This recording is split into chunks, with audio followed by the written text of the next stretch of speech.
What's going on, everyone? Zach here with another video, and it is the end of May, which is Tourette Syndrome Awareness Month. Wanted to start off by saying I have Tourette Syndrome.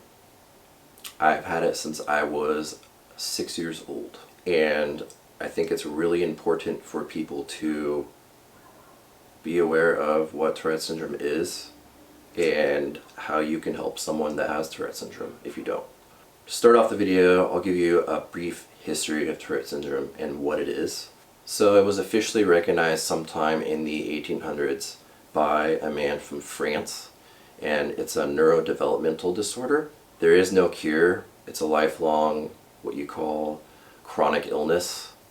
And a really super simple, easy way to explain it, in the way that I was taught when I was a child from my doctor, and how I explain it to everybody else. For a normal person, your brain sends signals to different parts of your body. So if you want to move your hand, or turn your head, that signal is coming to and from your brain to your extremities or to your different bodily parts. That also includes motor functions and audio functions. So for a person with Tourette's, those signals are mixed up. So when your brain is saying move this finger or move this foot, instead it sends it to some other random place. There are a lot of common misconceptions about Tourette syndrome, and I think a lot of that has to do with the way it has been portrayed in TV and movies. I'm sure a lot of you people are aware of a movie called Deuce Bigalow Male Gigolo. I grew up with it. I think it's a hilarious movie. I loved it. But there's a particular scene, I think, where they're watching a ball game, and the guy is like cussing and freaking out, and it's because he had Tourette syndrome, apparently. In general, most people that have Tourette syndrome show visible tics or auditory tics. So there could be like a blink, it could be a lot of facial expressions, especially when it's a kid that has Tourette's. I've noticed that's where they start from. Or like a head bob, where you can move your shoulders.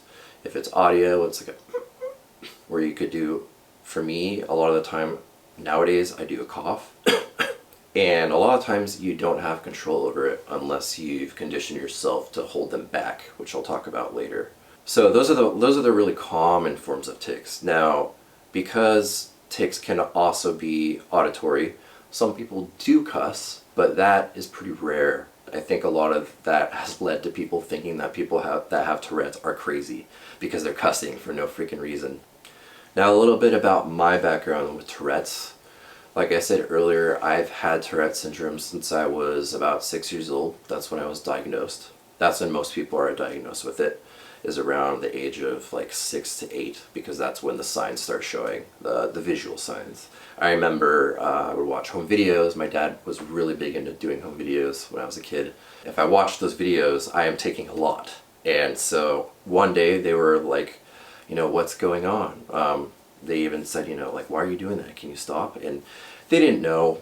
They weren't aware. And so they took me to the doctor. We found out I have Tourette syndrome. And yeah, after that, my parents were always really supportive of my Tourette's. I got into some special programs during school. I forget what that program is, but I'll put it up here. And I've been dealing with it ever since, and I'm 30 now, and it has been a journey. It's been difficult, but I think that anybody that has Tourette's can manage it if they're given the right skills and support to do so. A lot of people don't know I have Tourette's, and it's definitely not the first thing I tell people about myself. And that goes into the next thing I really wanted to talk about, and honestly the most important thing about this video, in my opinion, and that's how can you help somebody that has Tourette's or be more supportive about them. More than me or anybody else that has Tourette's doing the actual tics or facial expressions, the biggest impact is the social impact. To give you a short story about myself personally, which I'll get into a little bit more because I also wanted to talk about just general mental health awareness, is that today I deal with a lot of anxiety, panic, depression, especially social anxiety, and I've learned through therapy that a lot of that has to do with Tourette's and the way I was treated as a child. So I want to give you a little bit of background about my own personal experience and why I think that being supportive and being more aware about Tourette's is probably the most important thing, rather than honestly finding a cure for it, because none of us can be hopeful that there's going to be a cure for it. So I really, as I said earlier, started exhibiting signs of Tourette's when I was about 6 years old, and I was bullied a lot.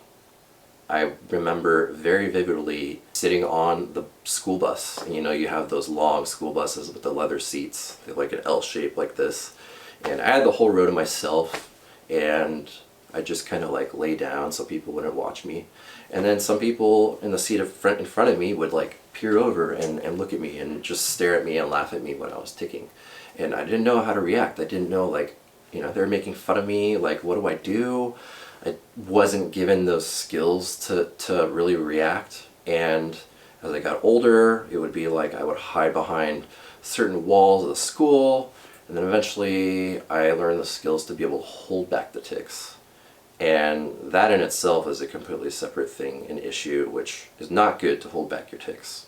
A lot of people, including myself as adults, will hold back their tics in fear, that they're going to be being judged or looked or watched at. So then what happens is your tics get bottled up inside, and that's no fun. It's really stressful and anxiety inducing, and yeah. So eventually you have to let them out. And the way I personally do is during the day I will suppress my tics, and then I get home by myself and then I let them all out, and it's just like a burst of tics. And I mean, if you saw me, I'd just be like or like just like trying to get them all out, and that helps, but you can't really, suppressing them isn't really a good way to live life. And as I got older in high school, it wasn't so much being picked on specifically for Tourette's, but just being bullied in general.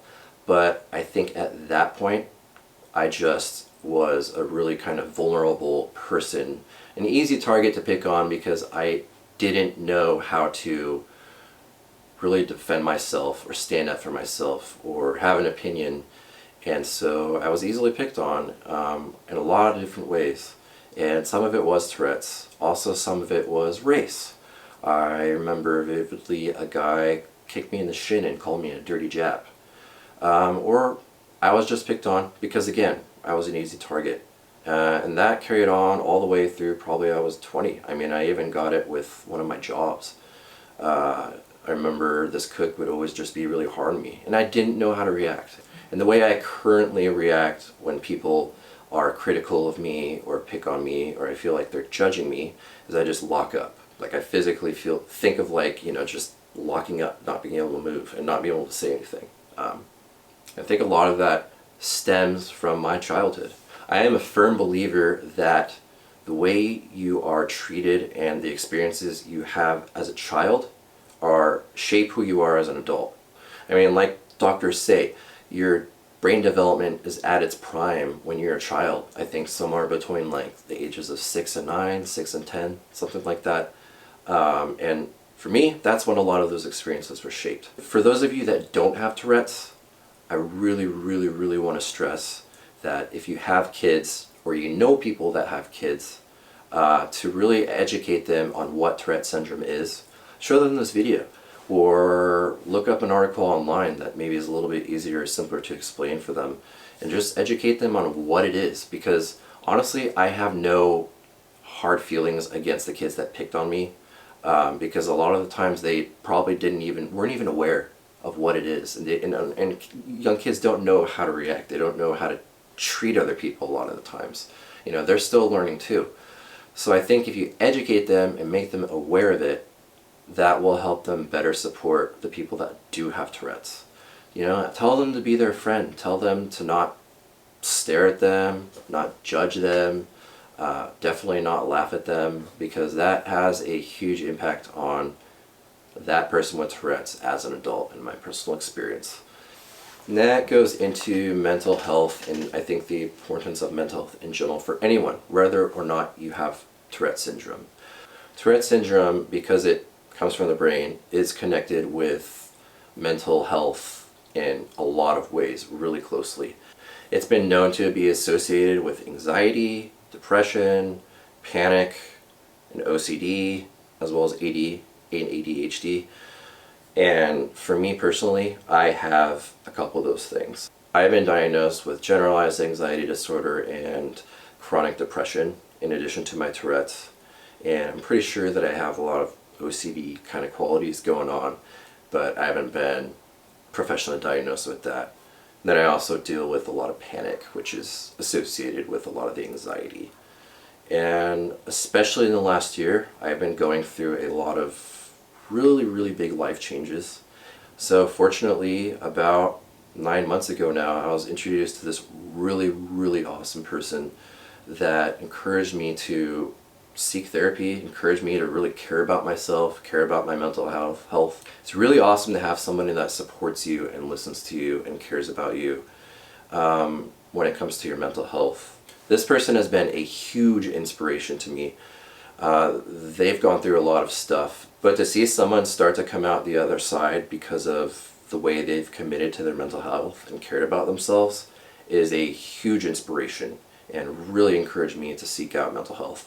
So I started seeing my therapist, and honestly, at the beginning, I didn't really see the impact of it. I just thought, oh, well, paying $150 for 50 minutes for someone to listen to you and talk to you. But I think that's the most important thing about a therapist and mental health awareness and support, is that a lot of us in society nowadays are, taught to just suck it up, stuff everything under the rug, and just keep trucking on, keep living life, and those things are fine, they'll go away, and that is not the way to live life, and that's not going to help you. Honestly, for the last 10 years, before I started seeing my therapist, before I started seeing a psychologist or psychiatrist, I forget which one is the one that prescribes you medications.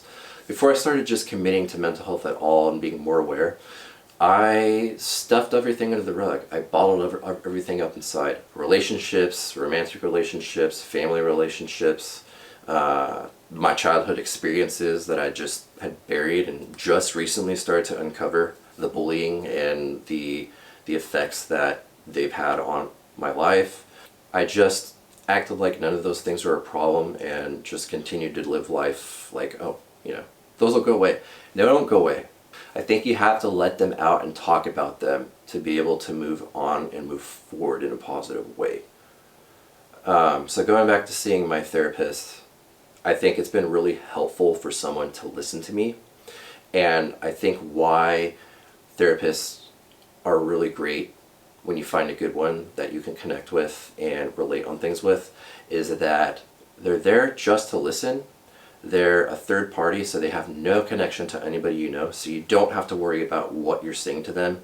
They're not going to judge you. They're just there to listen. And sometimes just getting your words out and getting what you're thinking, because you've been wanting to get that out to so many other people, but you're scared maybe that they're going to judge you or that they're going to, react negatively. This person isn't going to do that.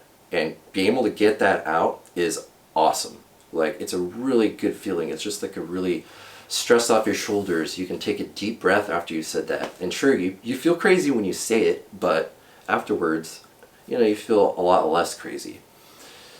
And so I think if any of you are dealing with anxiety, depression, panic, as a result of some of the things that you're going through in life, whether it be trauma from when you were younger to as an adult, or maybe you're just having a hard time with life now, with relationships, please seek therapy. And it doesn't have to be with a medically trained professional therapist.